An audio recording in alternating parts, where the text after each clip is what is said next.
let's go ahead and replace the oil filter. This is the part number that I'm going to be using. This is a Febby filter and it is 37478. We've got all the seals in here and the filter itself. Click that in place. Let's install that in place.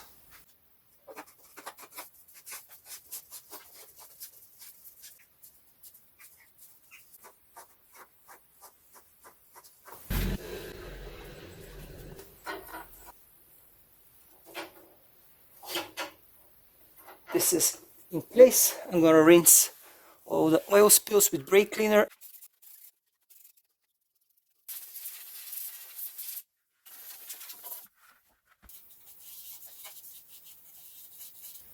Let's pour one of the bottles of oil in.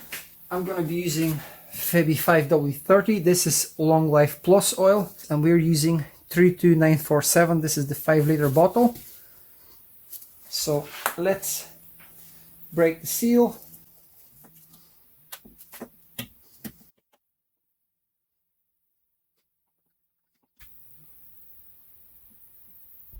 I'm just going to go to Parts Finder. This is Bilstein Parts Finder. I'm going to look at my car. So I'm going to go to parking space. Look at my Mercedes. This is Mercedes 213. Scroll down here. Click on the car details. And we want to go down to oil. The car takes 9 liters of engine oil. So we'll go for 9. I've poured one bottle, which is 5, so I'm going to add another 4 liters of oil. So far, I've added about 8.7 liters of oil. I'm going to check on the dipstick.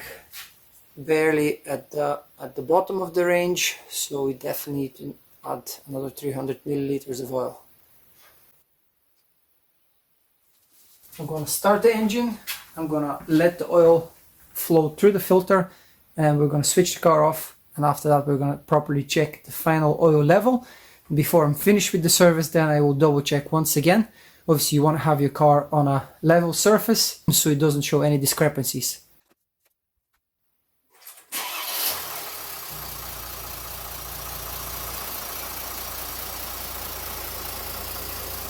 The car doesn't have oil level sensor, you just have an old style dipstick, which is the way I like it.